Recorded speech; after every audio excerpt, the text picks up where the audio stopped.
E aí, turma, tudo bem? Para quem já está aí no sexto semestre, já sentindo aquele peso do internato batendo na porta, né?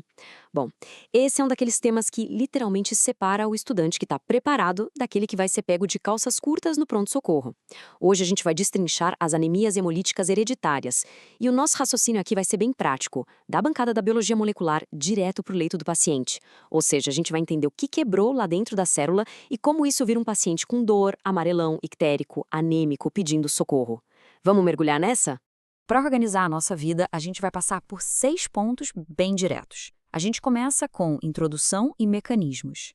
Depois, defeitos de membrana e enzimas. Em seguida, a fisiopatologia da falciforme, as temidas crises agudas, as talassemias e, para fechar com chave de ouro, o manejo clínico. Bom, começando pela nossa primeira etapa, introdução e mecanismos. Antes da gente falar de doença A ou B, a gente precisa muito alinhar a base. Olha só, o primeiro passo para não se perder no raciocínio clínico é a classificação. A anemia hemolítica, no fundo, é a destruição precoce daquela hemácia, mas a grande pergunta é, por que ela está sendo destruída? Se o problema for um defeito genético, sabe, algo intrínseco da própria célula, tipo na estrutura, nas enzimas ou na hemoglobina, bom, aí a gente está falando de uma anemia hemolítica hereditária. Esse é o nosso foco 100% de hoje. Agora, se a hemácia nasce perfeitinha, mas acaba sendo destruída no meio do caminho por um anticorpo, uma toxina, um trauma, aí já é uma causa adquirida. No nosso caso hoje, lembrem bem, o defeito já vem de fábrica. Tá, mas na prática clínica, como é que se bate o olho e fala com certeza esse paciente está hemolizando? Futuros colegas, prestem muita atenção agora, porque isso aqui é o feijão com arroz da hematologia. A hemólise pode ser extravascular, acontecendo meio que na surdina lá no baço, ou intravascular, com a hemácia literalmente explodindo dentro do vaso e jogando hemoglobina livre na circulação. Mas independente de onde isso acontece, o laboratório do paciente vai gritar 3 coisas para vocês. Primeiro, aumento de bilirrubina indireta, a famosa BI, porque o fígado simplesmente não dá conta de processar tanta degradação de M. Segundo, uma elevação colossal absurda mesmo do LDH, que vaza da hemácia destruída. E o terceiro, super importante, reticulocitose. A medula óssea percebe o estrago e começa a metralhar a célula jovem, o reticulócito, para o sangue para tentar compensar. Nunca deixem de procurar esses marcadores, tá? Beleza, seção 2, defeitos de membrana e enzima. Vamos dar um zoom agora lá para o nível celular, começando por essas falhas na arquitetura da hemácia. Pessoal, a membrana eritrocitária é um negócio fascinante. Tem a bicamada lipídica e bem debaixo dela uma rede de proteínas tipo a espectrina e a anquirina que formam o citoesqueleto. A função primária dessa membrana não é só ser um saquinho para guardar hemoglobina, não. Ela precisa garantir a deformabilidade da célula. Pensa que a hemácia tem que se espremer, fazer contorcionismo mesmo em capilares muito mais estreitos que o próprio diâmetro dela. Então, se houver um defeitinho genético que seja em uma dessas proteínas, a hemácia perde a elasticidade, fica dura e não sobrevive ao trânsito pesado da circulação. E o reflexo direto dessa falha estrutural aparece lindamente no esfregaço de sangue periférico. Aqui a gente tem a esferocitose hereditária. Células escuras, redondinhas, sem aquela palidez central clássica. São células muito rígidas. E, na outra ponta, a eliptocitose. A hemácia fica alongada, parece um charuto. É muito louco como isso muda a clínica. A esferocitose, por exemplo, é a clássica apresentação de icterícia intermitente e um baço enorme, e muitas vezes você precisa mesmo fazer a esplenectomia para parar essa destruição. Já na eliptocitose, o paciente pode ser até assintomático, no máximo precisando ali de uma suplementação com ácido fólico para dar um fôlego para a medula. Mas o grande pulo do gato para o diagnóstico diferencial está na origem do problema. Na esferocitose, o defeito é físico, é estrutural. A célula não consegue passar na catraca do baço e fica encalhada por lá. Já a deficiência de G6PD é um defeito enzimático. Ele é meio que invisível ao microscópio num dia normal. A função da G6PD é proteger a célula do estresse oxidativo. E detalhe importantíssimo, essa deficiência atinge mais ou menos 8% da população afrodescendente aqui no Brasil. É muita coisa. O paciente vive super bem, de boa, até o dia em que pega uma infecção ou toma um remédio oxidante, tipo um antimalárico ou uma sulfa. Aí é o estopim. A crise hemolítica aguda estoura na hora. Mas o lado bom é que, tirando esse gatilho causal, o quadro logo melhora. Indo para a nossa seção 3, fisiopatologia falciforme. Já falamos de estrutura, já falamos de enzima, agora o buraco é mais embaixo, defeito na própria hemoglobina. E aqui a gente entra num pilar absoluto da medicina brasileira, a anemia falciforme. A história toda começa com uma mutação pontual minúscula, aquela clássica das aulas de genética do ciclo básico, a troca de um único ácido glutâmico por uma valina, lá na posição 6 da cadeia beta da globina. Isso gera a famosa hemoglobina S, o padrão ouro para flagrar essa variante laboratorialmente e separar quem tem traço de quem tem doença ativa é a eletroforese de hemoglobina. Na prática médica, a zigotosia manda em tudo. Se o paciente for heterozigoto, que a gente chama de traço falciforme, o HBAS, ele quase sempre é assintomático, mas o homozigoto, o paciente com HBSS, esse sim vai sofrer as consequências clínicas pesadas da doença. E o que acontece, então, é o temido fenômeno da vasooclusão. Pensa num processo de 4 etapas. Primeiro, a hemoglobina S entrega o oxigênio para os tecidos e sofre uma alteração de formato. Segundo, essas moléculas desoxigenadas começam a grudar umas nas outras, formando polímeros rígidos. É exatamente isso que entorta a célula e dá aquele formato bizarro de foice.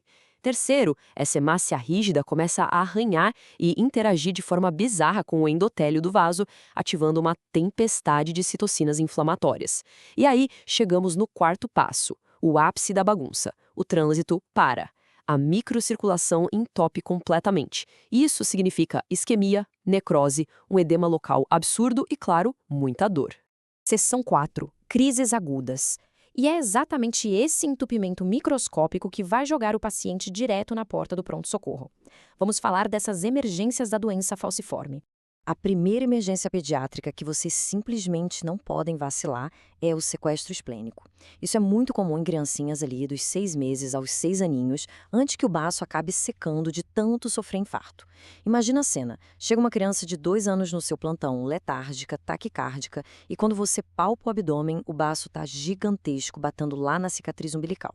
O que aconteceu? O sangue foi todo sequestrado, represado de uma vez só lá dentro. A hemoglobina despenca, papo de cair mais de 3 gramas por decilitro rapidamente. Se não rolar uma expansão volêmica imediata e uma transfusão de urgência, esse paciente faz um choque hipovolêmico fatal na sua frente. É gravíssimo. Outra barra pesada, que rola muito em pós-operatório ou associada à infecção, é a síndrome torácica aguda. O paciente começa com dor no peito, febre alta, fica com a respiração super ofegante, e aí, no raio-x, pum, tem um infiltrado novo. Aqui mora um perigo enorme. A clínica e a imagem são idênticas às de uma pneumonia bacteriana clássica. Você pode ser facilmente enganado. Mas no falcêmico, muitas vezes, isso é uma crise vasoclusiva acontecendo direto no parênquima pulmonar, causando hipoxemia e um ciclo vicioso terrível. Tem que ter um índice de suspeição altíssimo, porque essa é simplesmente uma das maiores causas de mortalidade nesses pacientes na idade adulta.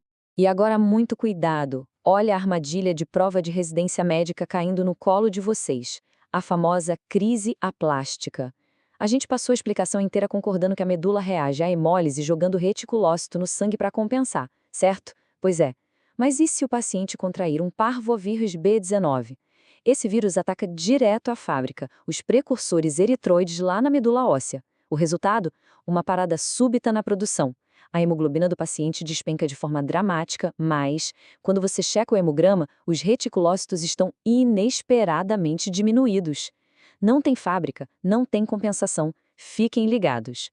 Avançando para a seção 5, talassemias e diagnóstico diferencial. Vamos dar um tempo nos problemas de formato e estrutura para falar da última grande classe de hemoglobinopatias. Para organizar bem o pensamento e fechar o diagnóstico diferencial, essa diferença tem que ser nítida. Na anemia falciforme, a fábrica produz a quantidade certinha de hemoglobina, só que ela sai com defeito na estrutura da cadeia, criando a problemática HBS. Já na talassemia, a história é bem diferente. A estrutura é perfeitinha, mas o problema é de síntese, de volume. O corpo produz pouquíssima ou até nenhuma cadeia alfa ou beta. E o que sobra? Uma anemia microcítica hipocrômica grave. Não porque está faltando ferro na dieta, mas porque a fábrica genética de globina está literalmente falhando. A apresentação clínica da talassemia, principalmente naqueles casos mais graves, reflete o corpo tentando fabricar sangue de forma desesperada.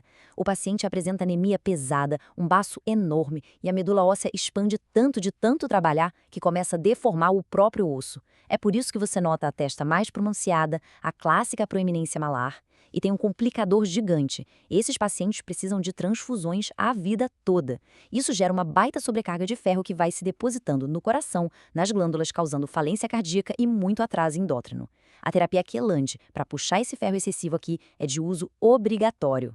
Bom, e já que entramos no terreno dos tratamentos, vamos para a nossa seção 6, o manejo clínico. O que a gente faz de fato para evitar as crises e proteger o paciente. Turma, guardem essas informações com muito carinho, porque são elas que vão nortear as condutas de vocês lá nas enfermarias. Primeiro, não se prescreve transfusão sem um ótimo motivo.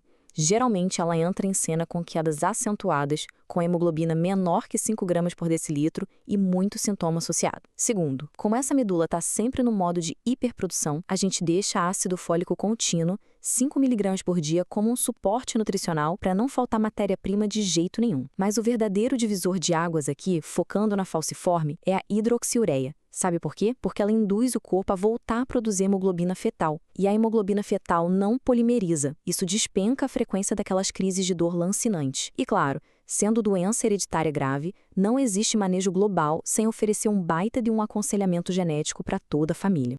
E para fechar, a profilaxia de infecções.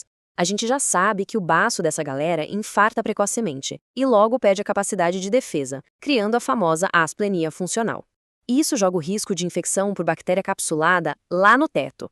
Então, o calendário vacinal tem que ser absurdamente rigoroso para pneumococo, hemófilos B e hepatite B. Na pediatria, a gente ainda entra com penicilina V oral preventiva. Começa com 125 mg 2 vezes ao dia e depois sobe para 250 mg até a criança completar 5 aninhos de idade. Se ela passou por essa fase sem infecção grave e tomou todas as vacinas direitinho, a gente consegue suspender esse antibiótico de forma bem segura. Pessoal, chegamos ao final da nossa revisão. Olha a jornada incrível que a gente fez hoje. Começamos vendo uma troca microscópica de um único aminoácido lá na bancada, entendemos a rigidez da membrana e amarramos isso com as temíveis crises vaso-oclusivas ou de sequestro esplênico que fazem o paciente colapsar na maca da emergência. Com esse modelo mental superestruturado, eu deixo uma provocação final para vocês. No próximo plantão de vocês, no meio daquela loucura do pronto-socorro, como é que esse reconhecimento super rápido do que está acontecendo lá dentro da célula vai ditar a atitude exata para salvar a vida do paciente? Fica a reflexão. Pensem muito nisso, continuem firmes nos estudos e a gente se vê na próxima.